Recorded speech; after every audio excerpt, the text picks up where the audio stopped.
Hi! எல்லாருக்கும் வணக்கம். இந்த வீடியோல நம்ம எத பத்தி பார்க்க போறோம்னா, ஹேர் டிரான்ஸ்பிளான்ட் அப்படிங்கிற டாபிக் தான். நேத்து வந்து பார்த்தீங்கன்னா, ஜிஎஃப்சி, பிஆர்பி அப்படின்னா என்னன்னு சொல்லி பார்த்துருந்தோம். ஸோ மறக்காம அந்த வீடியோ பார்க்கல அப்படின்னா, நான் வந்து டிஸ்கிரிப்ஷன்ல வந்து பின் பண்ணி வைக்கிறேன். அந்த வீடியோ பார்த்துட்டு வாங்க.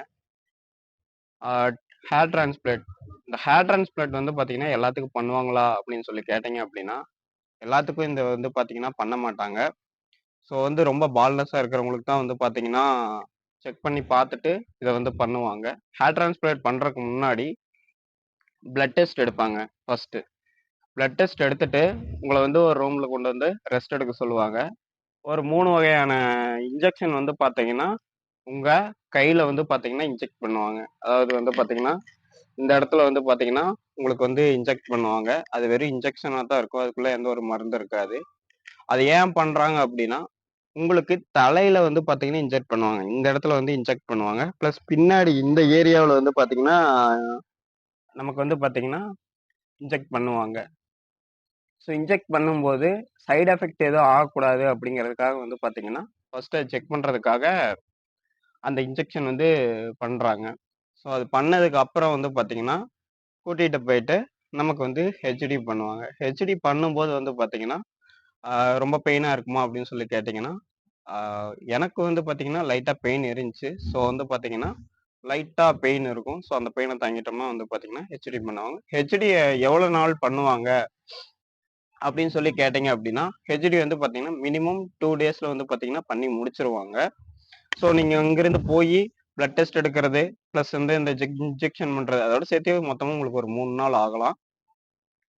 ஆ நான் எங்க பண்ணேன், ப்ரோ நீங்க எங்க பண்ணீங்க அப்படின்னு சொல்லி கேட்டீங்கன்னா, நான் வந்து கோயம்புத்தூர்ல வந்து பார்த்தீங்கன்னா, சுகிரா ஹேர் டிரான்ஸ்பிளான்ட்ன்னு சொல்லிட்டு, ஆ மருதமலை ரோட்ல திருவள்ளுவர் நகர்ன்னு சொல்லிட்டு அந்த ஏரியாவுல வந்து பார்த்தீங்கன்னா, சுவீரா ஹேர் டிரான்ஸ்பிளான்டிங்ன்னு சொல்லிட்டு ஒரு கிளினிக் இருக்கு. நான் அங்க தான் பண்ணேன். அங்க வந்து பார்த்தீங்கன்னா, பெஸ்ட்டா எனக்கு பண்ணி குடுத்தாங்க. இப்ப வந்து பார்த்தீங்கன்னா, உங்களுக்கே தெரியும்.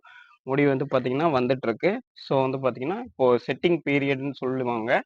அதாவது முடி வச்சதுக்கப்புறம் முடி உதிர்ந்து வளரக்கூடிய டேஸ்க்கு பேர் தான் செட்டிங் பீரியட். ஸோ நல்லா வந்துட்டுருக்கு. ஹேர் டிரான்ஸ்பிளான்ட் பண்ணும்போது வந்து பார்த்தீங்கன்னா, அதிகமா எவ்வளோ கிராஃப்ட் வந்து எடுக்க முடியும் அப்படின்னு பார்த்தீங்கன்னா, இந்த ஏரியாவுல நமக்கு மொத்தமா 4500 கிராஃப்ட் அதாவது 4500 முடிகள மட்டும் தான் வந்து எடுக்க முடியும். அதுக்கு மேல எடுத்தாங்க அப்படின்னா, அது எல்லாமே வந்து பார்த்தீங்கன்னா, நம்மளோட நேச்சுரல் கிராஃப்ட்ட வந்து பாதிக்கக்கூடியதா இருக்கும். அதாவது நேச்சுரல் கிராஃப்ட்ங்கிறது நம்மளோட இயற்கையா இருக்கிற முடிய வந்து பார்த்தீங்கன்னா, சேதப்படுத்துற மாரி இருக்கும். ஸோ வந்து பார்த்தீங்கன்னா, நார்மலா 4500 முடி எடுக்கலாம். ஸோ வந்து பார்த்தீங்கன்னா, ஹேர் டிரான்ஸ்பிளான்ட் பண்ணும்போது நீங்க தெரிஞ்சுக்கக்கூடியது, எவ்வளவு வந்து பார்த்தீங்கன்னா, உங்களுக்கு வைக்கிறாங்க. முடி எவ்வளோ எனக்கு வந்து வைக்கிறீங்க. அதாவது அவங்க சொல்லுவாங்க, அவங்க சைட்ல உங்களுக்கு 2 ஃபிங்கர் வைக்கிறோம், 3 ஃபிங்கர் வைக்கிறோம், 4 ஃபிங்கர் வைக்கிறோம் அப்படின்னு சொல்லி சொல்லுவாங்க. ஸோ எவ்வளோ ஃபிங்கர் வைக்கிறாங்க, எந்த ஏரியாவ கவர் பண்ண போறாங்க, எப்ப ஸ்டார்ட் பண்ண போறாங்க, எவ்வளோ அமௌண்ட் ஆகுது அப்படின்னு சொல்லிட்டு நீங்க வந்து எல்லாமே தீவிரமா விசாரிச்சுட்டு தான் வந்து பார்த்தீங்கன்னா, நீங்க போய் ஹேர் டிரான்ஸ்பிளான்ட் பண்ணணும். உங்களுக்கு வந்து வேற ஏதாச்சும் வந்து பார்த்தீங்கன்னா, ஹேர் டிரான்ஸ்பிளான்ட் பண்ணும்போது ஏதாச்சும் சைட் எஃபெக்ட் இருந்துச்சா ப்ரோ அப்படின்னு சொல்லி கேட்டீங்கன்னா, எனக்கு வந்து பாத்தீங்கன்னா, பெருசா எந்த ஒரு சைடு எஃபெக்ட்டும் கிடையாது. நான் நார்மலா தான் இருக்கேன். ஸோ எந்த ஒரு இஷ்யூ பெருசா இல்ல. அதிகமா தண்ணி குடிக்கணும். பிளஸ் வந்து பாத்தீங்கன்னா, ஹேர் டிரான்ஸ்பிளான்ட் பண்றதுக்கு முன்னாடி, 1 வாரத்துக்கு முன்னாடி வந்து பாத்தீங்கன்னா, நான்வெஜ் சாப்பிடக்கூடாது. பிளஸ் வந்து பாத்தீங்கன்னா, டீ, காஃபி ஆ முக்கியமா ஹேர் டிரான்ஸ்பிளான்ட் பண்ணதுக்கு அப்புறம், ட்ரிங்க்ஸ் பண்றதோ, ஸ்மோக் பண்றதோ, இந்த மாரி எந்த ஒரு பழக்கமும் இருக்கக்கூடாது. ஆயில் ஐட்டம் வந்து பாத்தீங்கன்னா, சுத்தமா வந்து எடுத்துக்கவே கூடாது. ஸோ வந்து அத அவாய்ட் பண்றது நல்லது. ஹேர் வந்து குரோத் ஆகுறதுக்கு இது எல்லாமே தடையா இருக்கும். ஸோ வந்து மோஸ்ட்டா வந்து இத தடுத்துக்கிட்டோம், அவாய்ட் பண்ணிக்கிட்டோம் அப்டின்னா, நம்ம ஹெல்த்துக்கும் நல்லது, நம்மளோட முடி குரோத்துக்கும் நல்லது. So thank you for all.